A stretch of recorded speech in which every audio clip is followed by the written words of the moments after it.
സജ്ജനങ്ങളെ, switch off ചെയ്താലും fan കുറച്ചു നേരം കൂടി കറങ്ങുന്നത് കണ്ടിട്ടുണ്ടോ? ഗുപ്തയോഗ രഹസ്യമറിയുന്ന ചില ഗുരുക്കന്മാരെക്കുറിച്ച് ഇപ്രകാരമാണ് പറയുന്നത്.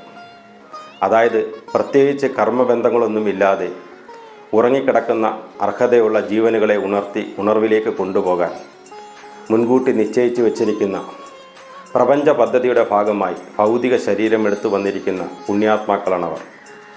അങ്ങനെയുള്ളവരുടെ ശിക്ഷണത്തിലെത്തുമ്പോഴാണ് കർമ്മബന്ധങ്ങൾ തീർത്ത് മോക്ഷത്തിലേക്ക് പോകാനുള്ള വഴി തെളിയുമെന്ന് അറിയുക. അവനവൻ്റെ ഏത് വിശ്വാസ പ്രമാണമായാലും, ഉദാഹരണത്തിന് അസത്യത്തിൽ നിന്നും സത്യത്തിലേക്ക് പോകുന്നത് രാമായണം, ഇരുട്ടിൽ നിന്ന് വെളിച്ചത്തിലേക്ക് പോകുന്നത് മഹാഭാരതം, മൃത്യുവിൽ നിന്ന് അമൃതത്തിലേക്ക് പോകുന്നത് ഭാഗവതം. കുറച്ചും കൂടി വ്യക്തമായി പറയുകയാണെങ്കിൽ, എന്ത് ചെയ്യണമെന്ന് രാമായണവും എന്ത് ചെയ്യരുതെന്ന് മഹാഭാരതവും എന്തായി തീരണമെന്ന് ഭാഗവതവും നമ്മെ പഠിപ്പിക്കുന്നു. മോക്ഷത്തിലേക്ക് പോകാൻ ഒരുപാടൊന്നും അറിയേണ്ടതില്ല. അതായത്, ഒരു ജന്മം സിദ്ധാന്തവും മറുജന്മം പ്രായോഗിക തലവും, ഇനിയൊരു ജന്മം വരുമ്പോൾ അത് മോക്ഷത്തിലേക്കുള്ള വഴിയും തെളിയുന്നു. ചില പുണ്യം ചെയ്ത ആത്മാക്കൾക്ക് ഒരു ജന്മം തന്നെ സിദ്ധാന്തവും പ്രായോഗിക തലവും മോക്ഷവും തെളിഞ്ഞു കിട്ടുമെന്നറിയുക.